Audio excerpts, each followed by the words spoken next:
mau rasakan sekarang di dunia. Maksudnya begini, kalau kamu sedang capek, kamu sedang ada musibah, kamu sedang lelah, sabar. Nanti kalau sudah pulang, semuanya akan hilang. Memang dunia itu tempat capek. Karena memang tempat beramal. Sholat di dunia, kerja di dunia, puasa di dunia, baca Quran di dunia. Kenapa kita kerjakan? Supaya cari bekal untuk pulang ke akhirat. Nanti kata Allah kalau sudah pulang semuanya akan hilang. Jadi tenang aja teman-teman. Capek cuma sebentar. Ya, capek cuma sebentar. Lelah, gak apa-apa. Namanya juga dunia. Dunia itu memang tempat capek. Kalau nggak mau capek ya pulang. Dunia itu tempat capek. Dan kita memilih untuk hidup. Maka jalani itu, nikmati saja, kerjakan aja. Setiap kerja ada pahala, setiap kerja ada pahala, setiap sholat pahala, baca Quran pahala, niat mencari nafkah karena Allah pahala, merawat anak pahala, memberikan ASI pahala. Gak apa-apa, memang capek. Memang ya dunia sifatnya capek. Tobakan an tobak, setiap tahapan tuh capek lagi, biasa. Supaya dapat bekal.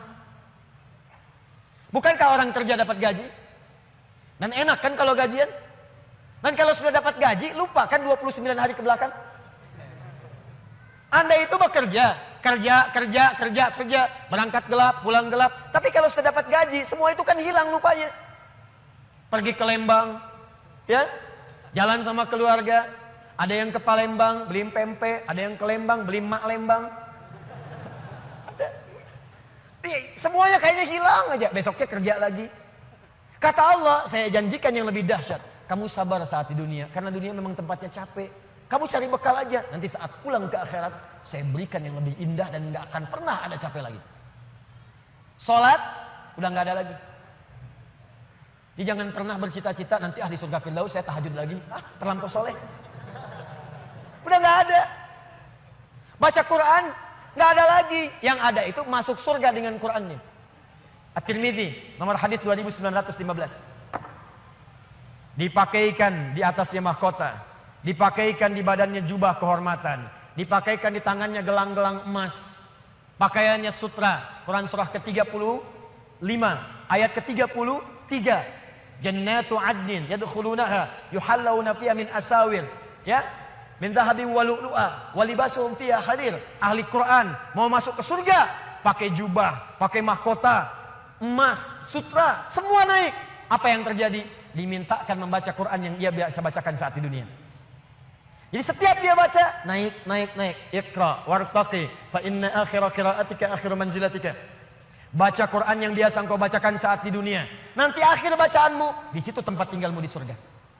Dan berita baiknya, dia bisa menggandeng bapaknya, ibunya, suaminya, istrinya, anak-anak, cucu ikut di belakang semua. Kalau mereka orang yang beriman dan soleh di hadapan Allah Subhanahu wa taala. Dipimpin oleh ahli Quran, naik ke surga.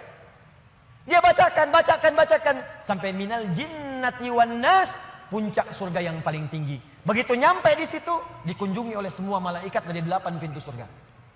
Itu ada di Quran surah 13 ayat ke-24. Wal malaikatu yadkhuluna alaihim min kulli bab.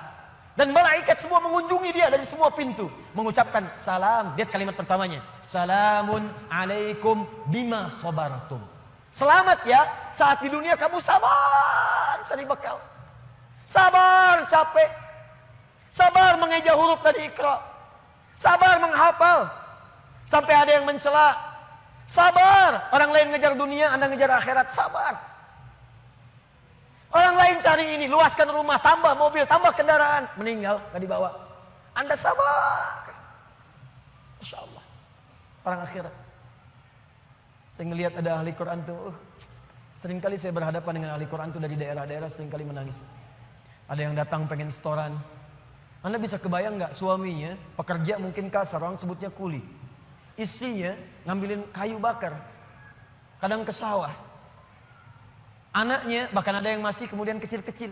Tapi kalau Anda berkunjung ke rumahnya, semua makanan dihidangkan yang mampu dia suguhkan. Lalu keluar kalimat, alhamdulillah, Abi kalau bekerja dapat uang banyak sekali, 500.000 sebulan, 500.000 banyak sekali, syukur. Ternyata perempuan itu sudah punya sanad hafalan Quran 7 qiraat. Lelakinya hafal Quran, anaknya hafid semua. Anaknya penghafal Quran semua. Anda ada di mana? Itu perlombaan, sabar, naik sampai ke atas. Jadi kalau sekarang sedang capek, nikmati, sabar. Besok kalau meninggal, nggak ada capek lagi. Dan panggilannya sudah tenang kita, karena kerja kita selesai. Mirip begini, ada berita besok gajian, tenang kan? Malam tidur enak kan? Orang yang punya bekal itu, dia sabar itu, nanti di akhir sakaratul mautnya, dia tampakkan semua hasil pekerjaannya. Sampai hatinya merasa tenang. Jadi nggak terasa, tidur aja. Ya ayat Tuhan nafsul mutmainnah. Ditarik, tenang, tidur aja, selesai. Tinggal dia jumpai Allah di akhirat, nanti mendapatkan hasil dari apa yang dia kerjakan. Makanya kata Allah, kalau sedang sholat, terasa capek, apa jawabannya? Sabar ya, walal akhiratu khairul laka minal ula. Nanti di akhirat nggak ada tahajud lagi. Kalau sedang menghafal Quran capek, sabar ya. Nanti di akhirat gak ada menghafal lagi. Abadi sifatnya. Wafat selesai hafalan itu. Kalau sedang kena musibah, sabar ya. Sabar. Jalani dulu. Zikir kepada Allah supaya dapat pahala. Nanti setelah meninggal gak ada masalah lagi. Tenang. Nanti pulang selesai semua. Jadi kalau ini kita tanamkan dalam jiwa kita. Setiap punya masalah, nanti beres kok insya Allah. Selesai kok. Memang saya jalani aja sampai waktunya saya wafat. Saya pulang, saya dapatkan semua kenikmatannya. Masya Allah. Ustadz beneran? Benar. Surganya banyak? Banyak Ustadz. Alhamdulillah. Tapi Ustadz, kalau di surga pengen ngerokok, bisa enggak? Ya kalau bisa silakan ambil apinya di neraka. Ya, nikmat. Sudah, selesai. Kemudian apa yang terjadi? Wala saufa yu'tika rabbuka fatarda. Ini yang paling dahsyat. Nanti di akhirat kata Allah, kalau kamu sabar saat di dunia sekarang, Bu, Pak, sabar tahajud, sabar merawat anak, sabar sekolahkan mereka ke pesantren, sabar talaki Al-Quran, sabar berjamaah ke masjid, Anda kerja di pemerintahan, kerja jadi pegawai, ada yang berdagang, ada yang bisnis, sabar, waktunya sholat, waktunya zakat, sabar. Nanti kata Allah, saat pulang ke akhirat, wala saufa yu'tika rabbuka fatarda. Saya akan berikan semua yang kamu inginkan sampai puas. Kaidah nikmat itu, kaidah nikmat. Semua bicara termasuk dalam Al-Quran. Selama hidup di dunia, kaidah nikmat itu gak ada yang pernah puas. Saya ulang ya, nikmat itu gak ada yang pernah puas. Contoh, punya sepeda nikmat bukan? Punya motor nikmat tidak? Punya mobil nikmat tidak? Pertanyaan saya, ketika Anda dapat sepeda, apakah merasa cukup dengan sepeda? Kalau sudah dapat sepeda, pengen apa? Sudah dapat motor, pengen apa? Sudah punya mobil, pengen apa? Pesawat. Garasi nggak punya. Nerbangin nggak bisa, masih pengen. Belum menikah, pengen apa? Menikah. Sudah menikah, pengen apa? Punya anak. Sudah punya anak, pengen apa? Pengen cucu. Semua terus, jadi nggak ada puasnya. Nikmat itu terus pengen. Nanti di akhirat, kata Allah, nanti di akhirat saya akan berikan kepadamu sampai kamu puas. Sampai Anda mengatakan, ya Allah, cukup ya Allah, puas. Sekarang mah pengen terus, pengen. Nanti puas ya Allah, cukup puas. Ini semuanya nikmat. Sampai selesai semua. Makanya bersabar, dunia sebentar. Sebentar Mas, besok meninggal, selesai masalah. Mau besok meninggal? Susah. Sabar. Dan alhamdulillahnya nggak ada yang dikasih tahu kapan meninggal. Kalau diberitahu, bisa jadi kita pun nggak semangat. Sebentar lagi Anda akan meninggal. Jam 8:45, kemudian 45 detik. Waduh, kajian udah bubar, nggak pulang, di masjid aja. Astagfirullah. Kenapa Pak? 2 menit lagi. Ini amalan nggak terencana. Ini karena kita nggak tahu kapan wafat, kita bisa merencanakan. Malam ini tahajud insya Allah jam sekian. Saya mau istighfar jam sekian. Besok subuh di masjid A, zuhur di masjid B. Punya rencana. Dan ketika merencanakan, niat muncul. Dan itu niat ketika muncul, pahala dituliskan. Bukankah innamal a'malu binniyat? Innamal a'malu binniyat.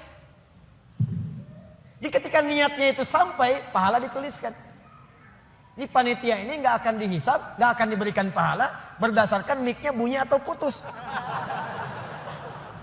Tapi udah ada niat nih, yang penting ada niat ya, ada pahalanya. Masalah bunyi putus, perjuangan saya di sini. Jelas ya? Baik, wala saufa yu'tika rabbuka fatarda. Jadi gini maksudnya, kalau sedang capek, sedang lelah, apalagi kemudian beban itu datang dari orang-orang terdekat. Teman sekantor tiba-tiba misalnya nampak mengkhianati, ada mencela, ada macam-macam. Ingat Allah, maka Anda akan lapang. Ingat Allah, maka tidak akan ada beban. Dan ingat semua itu akan berakhir ketika kita wafat. Kalau itu ada dalam diri kita, maka demi Allah saya katakan, beban itu seberat apapun akan ringan. Ingat itu baik-baik. Wala saufa yu'tika rabbuka fatarda. Alam yajidka yatiman fa'awa. Muhammad, coba ingat-ingat. Kamu sekarang gak usah merasakan beban berat. Bukankah dulu pun aku buktikan kepadamu, saat engkau yatim, aku kirimkan orang-orang sekitaran untuk bisa memberikan perlindungan kepadamu. Lahir bapak tidak ada ibu. Ibu wafat usia 6 tahun, ada kakek. Kakek wafat usia kemudian Nabi Muhammad 8 tahun, ada paman. Ada semua. Ingat Muhammad SAW. Kalau sedang kamu merasakan beban, ingat senang yang dulu saya berikan. Manhaj yang ketiga. Kalau sedang merasakan kesulitan dalam masalah, kalau masalah ingin cepat diringankan oleh Allah, maka bandingkan masalah itu dengan solusi yang pernah dirasakan sebelumnya. Bandingkan persoalan yang sulit itu dengan kesenangan yang sudah dirasakan sebelumnya. Suami istri sedang punya masalah, malam ini punya persoalan, sampai nggak bicara. Coba duduk dulu baik-baik. Ingat masa-masa senang ke belakang. 15 tahun berumah tangga, masa mau dikalahkan dengan masalah di satu malam? Ingat banyak senangnya atau banyak dukanya, banyak sukanya, banyak dukanya, banyak nyamannya, banyak masalahnya. Coba timbang-timbang lagi. Mungkin dengan menghadirkan nostalgia kesenangan itu, yang ini akan terasa ringan. Ma, kenapa malam ini kita mesti cemberut ya? Bukankah kemarin-kemarin kita tertawa? Gara-gara bapak semuanya. Gak apa-apa mah, memang gara-gara papa. Papa terima. Tapi mungkin Allah titipkan keburukan di papa itu karena mama bisa menyempurnakan. Mungkin Allah pilih mama itu adalah mama yang bisa membimbing papa lebih baik. Masya Allah. Oh gitu ya Pak ya. Mama bikin status dulu ya. Jadi kalau semuanya begitu enak rasanya. Tapi memang diucapkan mudah, menjalaninya belum tentu mudah. Ustadz juga begitu. Ya, makanya jarang sekali ada ustadz ceramah bawa istrinya. Nah, jadi kalau kita punya persoalan yang kecil-kecil sekarang, ingat masa lalu. Bu, Pak. Ya maaf, di kantor ada masalah. Masalahnya hari itu, jangan langsung merasa berat. Ada proyek gak selesai dimarahin sama bos. Anda kerja sudah 10 tahun, dimarahin baru hari itu. Senangnya kan banyak, udah 9 tahun. Masa persoalan sehari mengalahkan persoalan 9 tahun yang senang ke belakang? Kan tidak lucu. Anda gagal satu ujian, 9 mata kuliah lulus semua. Masa harus meratapi diri pada yang satu itu? Selesaikan. Mungkin di situ Allah ingin berikan anugerah supaya Anda paham lebih dalam.